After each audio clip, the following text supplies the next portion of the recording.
2026中華藝術科技大學校園徵才博覽會開幕儀式由校長李品湖、董事鄭文達、勞動部勞動力發展署分家人分署秘書曾秋靜、台南就業中心主任洪立偉、市府勞工局積分就學中心主任梁偉玲等貴賓共同為活動揭幕。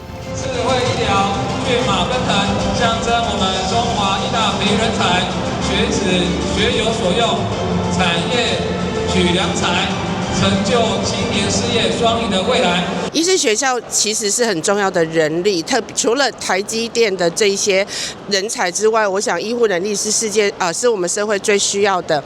那未來的少子化，未來的人口老化，對我們來講是很大的國家的責任。所以我們為了要讓學生可以找到更好的工作，我們就辦了這樣的大型博覽會。我們讓廠商可以有機會來延攬我們的學生，我們學生也有機會找到優質他未來可以就業的廠商。那今天我們在這裡舉辦有一個很特別，是我們移到這個學校最好的位置，讓廠商可以有寬廣的地方，很好的溝通場地。目的是希望學生可以好好的去找到他很好的人，廠商找到人才，我們學生找到好的機構之外，我們的廠商也會贊助我們的學生，特別是弱勢的學生，讓他們未來在學校的學習可以更好、更快、更好的完成他的學業，然後到市場去就業。中華醫事科技大學承擔社會照顧的重要責任。我們最近導入很多 AI， 還有就是數位轉型，甚至於是智慧轉型，不外乎是希望我們的人才未來很快可以跟社會接軌。所以感謝大家，讓我們有機會讓民眾知道我們的重要性。那未來我們願意跟着社會大眾一起栽培更多人才。希望一畢業就能馬上就業。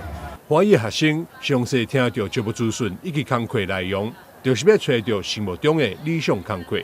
我有稍微去逛一下，然後了解一下工作內容是什麼這樣。對。對，那薪待遇部分呢？待遇我覺得還不錯，就是我覺得至少以實習生來講算不錯了。對。不管是制度啊，對，我覺得都是不錯的。對。然後員工福利我覺得也還行，也不錯。對。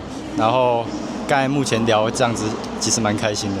今年校園徵才博覽會總共有100間企業參加，其中敢若是病院甲照護機構就71間，招募1000外個護理師職缺。